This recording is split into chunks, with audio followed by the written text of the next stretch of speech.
joining us in this edition of Super 6 is Dharnidharan, spokesperson of the DMK. We've got Sumansi Raman, political analyst, Tenmuri Prasanna, spokesperson of TVK, and Mr. Kovai Satyan, spokesperson of the AIADMK. Thank you all very much for your time and for joining us here on Super 6. Dr. Sumansi Raman, I'd like to begin with you. 6-7 months to go for elections, and ideally every political party in the fray would be looking right now to create a flutter. And it definitely seems like Vijay has created that. Every single day there seems to be some headline or the other emerging, either from something Vijay said or from reactions that come in from DMK and AIADMK. So if you look solely at that, it definitely seems like he is creating an impact on ground right now. I think, Akshita, the point really is that he is a bit of an unknown factor. As far as AIADMK and DMK, everyone knows about them, everyone knows what they say, what they do, all of that. But Vijay is a bit of an unknown factor, plus the fact that his campaign so far has drawn very significant crowds. So crowds may or may not translate into votes, we have to wait and see. But the fact that he's drawing these huge crowds has given all political parties an occasion to pause and ask, hey, wait a minute, what's happening here? So in the coming weeks, you will see them sharpen their attacks on Vijay. Certainly, as far as the DMK, see, the DMK till even a month ago was very, very confident that Vijay is only going to clean out the anti-DMK vote, and that is going to help them comfortably. But increasingly, it appears that he could potentially dent the DMK vote also. Now, to what extent he will dent it, he needs to dent the DMK vote more than the AIADMK vote for it to really affect the DMK. Now, whether that will happen, we'll have to wait and see. But Vijay has become a factor now. Now, he is going to be a spoiler. He is not going to win. All of that is accepted. Generally, It's not that Vijay is expected to be getting a majority for the TVK and becoming the chief minister. No, but everyone is now looking at saying, who is he going to spoil? Who is he going to wreck? So that is really why there is so much attention on Vijay. And I expect these attacks to sharpen in the coming weeks as the Saturday, the weekend campaign keeps progressing each week. We should see the attack sharpening. So every weekend he holds a campaign, and then subsequently what we're seeing, and this is almost as if, it's scripted. Subsequently, the week ahead, there's one attack after another, there's one controversy after another that becomes the biggest talking point. But also the Vijay factor, and this is something that I've noticed itself in political circles in Tamil Nadu. Few months ago, where I was speaking to people, they said Vijay is not a factor. 1 month later, they said 5-8%, single digit is going to be his vote share. Now, a few weeks ago, where I spoke to some representatives, they said, look, Vijay is a factor. He could get even 20% of the vote share. So you're seeing essentially that suspense building, yes, but also an image being created that Vijay very much could have a dent in the upcoming elections. The question, however, is what kind of a dent we're looking at. Dharnidharan, there is a lot of talk that now with Vijay going all out in his campaigns against your party, against the DMK, mocking Chief Minister Stalin in the way that he does, that this could actually spell trouble for the Dravida Munnetra Kazhagam. Oh, see, the nature always says that whoever is powerful, then everyone will congregate to fight against the powerful. Right now, DMK is the powerful party in Tamil Nadu, the dominant party, and now with all surveys and people opinion, DMK is set to come back in 26, and it's only natural that every other aspirant for the post would only compete against the DMK, right? So I don't think there's a surprise. But the whole point is, can the TVK pull it off? If you look at ADMK, DMK is enemy. If you look at BJP, DMK is enemy. If you look at Seema, Nam Tamil, DMK is enemy. Every other party in Tamil Nadu, DMK is the main opponent, simply because we are the party that's in power and it's expected that will continue to be in power. That's about it. But the question I ask, and the reason that we're putting the focus on Vijay is because we see these reactions coming in. The DMK is responding to every charge that comes in from Vijay. The DMK's ministers also are speaking out till we hear right now that there's been a gag order that's been issued on WhatsApp. See, I do not think the TVK would make a dent, and we should be worried about TVK. Politics basically goes down to grassroots cadre. For example, the politician Vaiko, still part of our alliance, in the 90s, he drew more crowd than anyone else in the history of Tamil Nadu. Were they able to stand alone, win? No. Because to win, you need grassroots cadres established. MG Ramachandran, MGR was able to win in 1977 simply because when he left DMK and started AIADMK, the grassroots cadres also of the DMK went along with him because he's been a party member even before an actor, DMK party member.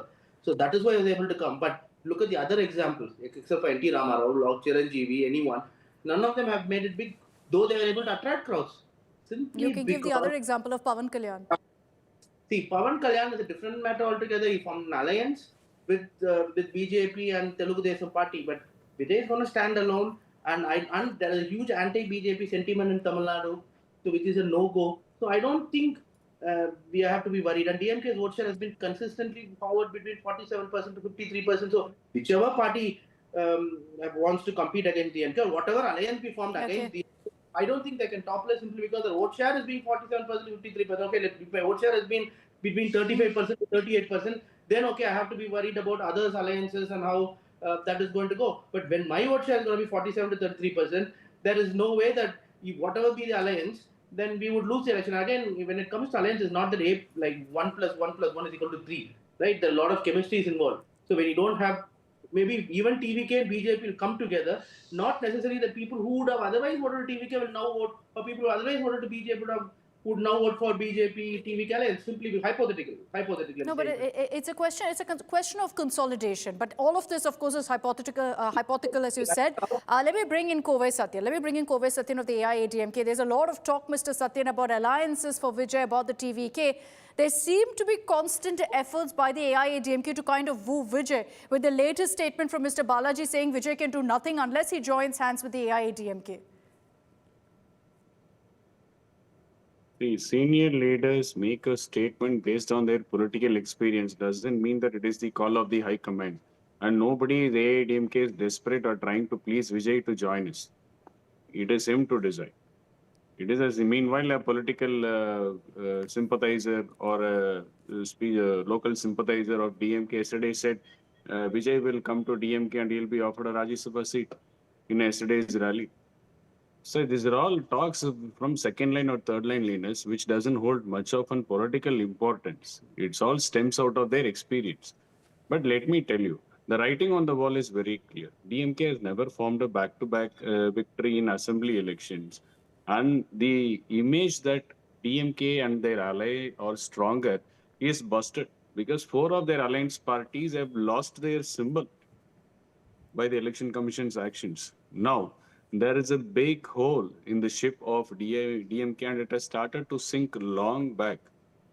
And the writing on the wall is clear, it's AIADMK all the way. But however, what will Vijay do?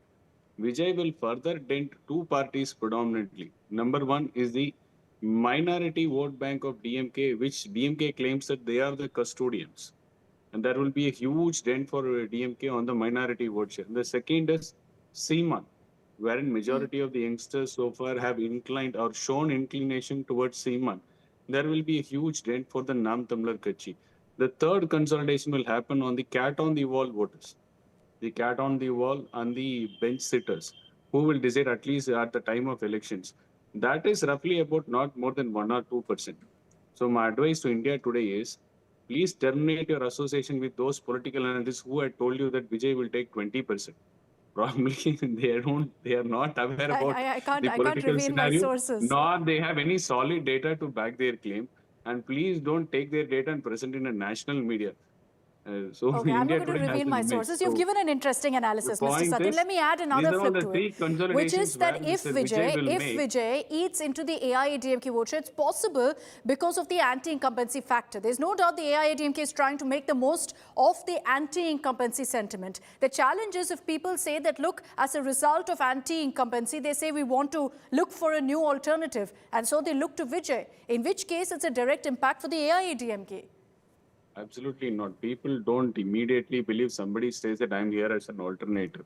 The reason which Vijay gives for his transition from his movie world to politics is that it is still not convincing to many. He says that I have reached the peak in my career. Now it's my time for me to do some welfare for the people. I want to give it back to the people. That's why I am in politics. But really, in reality, people have to see somebody through the thick and thin of their ups and downs. That's how a political leader emerges, not by flashy statements. It is not that whatever Mr. Vijay is speaking right now, None of the leaders have spoken. Whatever issues he is talking about is many leaders have talked about, and even they have moved towards a solution of the same. Just because Vijay is cherry picking on issues doesn't elevate him to be a leader in public life or leader in politics. People have to see him through the thick and thin of their life, which unfortunately Vijay still has not done. He just started. He's a political startup. He still have a long way to go, and he need to promote his ideology. Cherry picking Okay. issues will not reflect on a party's ideology. So Okay. it's a still Let me long bring way for in Mr. Tenmuri Vijay. Prasanna also for her opening comments. She's a spokesperson from TVK. Tenmuri, you've heard what every political representative has to really say about the Vijay factor. And very often TVK is referred to as a political startup that you need an alliance to piggyback on. That it's one thing to create a whole lot of noise, but to create an impact, you need an alliance too, that you're equally dependent on another party right now. On mute. Tenmuri, can you unmute yourself, please? First thing I want to make it clear is, even with or without alliance, we are going to win the 2026 election. How? I would answer. Yeah, I would like to answer. When we first started the party, what they said, like they don't have even a single percentage in the vote share, all those things. Even the Suman sir, who was sitting in the panel in the last previous debates, he has mentioned like he will make the dent and he doesn't have more than 10%. He's having only single digit. But now today he is saying we have more than that. So that is the impact we are creating on the ground. People have seen our leader as their future chief minister. That is why huge crowds are coming. They will say like the crowd won't turn into votes. But do you really think people will sit from morning and till midnight just to see him and just to see what he is speaking for them? So they are waiting. Tenmuri, you and I both know, and I don't need to establish this, that Vijay is a big superstar. Of course, people will sit for hours together to see him. The question that's constantly raised is these may be youngsters below 18, and that's why they may not be a factor in this election. No, like even all the news channels you are covering, you guys are covering. Have you seen like all the below 18 years there? There are more people who was having the votes only. And you can see that the state conference which happened in Madurai, more people have watched. They are just watching what Vijay is going to say for us. Because all the promises which DMK government has given, they have not fulfilled all those things. Right from price cut for diesel, and they told like 1,000 rupees they will give for every woman, and they later changed that. And recently also you can see even after GST reduction, the milk price has not been cut down. And to answer, they say like from grassroots only they will get.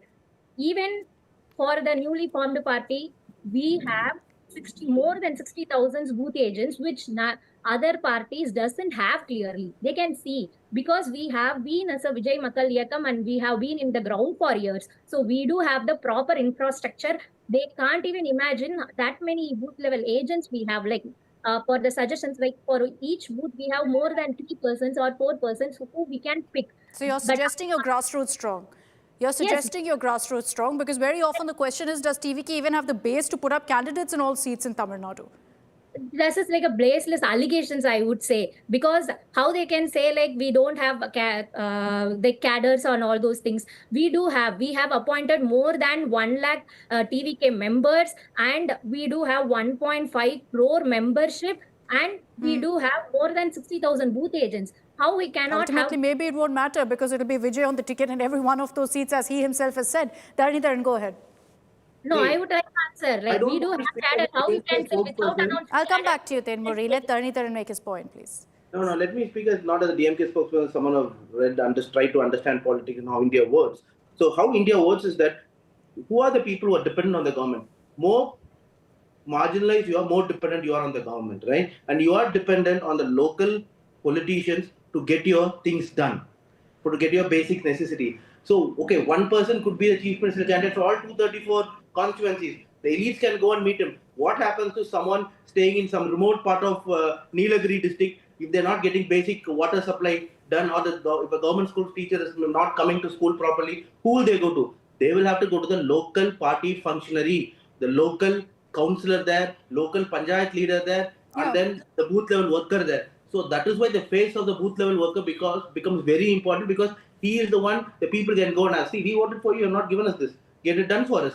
So again, for a big issue, like if a community itself has a problem, they'll go to the local MLA. That is why face of the MLA becomes important. If for all minor problems, right, people can't go and sit in Chief Minister's office, go and meet Vijay. So that is going to be a problem for TVK, which they'll have to understand. And again, I'll tell you, Okay. other friends historically in Tamil Nadu have got about 10% vote share, which includes independents, Nota, everything. So DMK is getting between 45 to 50 hypothetically. They're remaining only 40% to 45% that's left to share. So that depends on how much TVK is going to gain to revert to Koi Satyan, will depend on how much AIADMK is fragmented. Right? Maybe TVK in itself get some small percentage votes, but most of the votes they're going to get could be AIADMK votes. So, And AIADMK, so then let me bring in Dr. Sumansi Raman on that. Dr. Raman, who will be impacted the most? Because DMK and AIADMK, you've heard there. See, one more question before I go. Okay. No, at the start. Let Dr. Raman respond now, Dhanidharan. Dr. Raman, you know what I said about my sources saying 20%, Kovai Satyan doesn't agree with. What do you think? You think that's a fair analysis right now, or exaggerating the Vijay factor? See, there are 2-3 issues here. One is Vijay has announced that he is open for alliances, those who accept his leadership, and he said this several months ago. No, not a single party has sort of signed up so far. So that makes one wonder why have these, there's no logical reason why he should not have signed up with at least some few smaller parties by now to say that we are forming an alliance and they are accepting him as a chief ministerial candidate. Second, Vijay is, has not, forget alliances. He has not got anybody with political experience in the party at any significant level.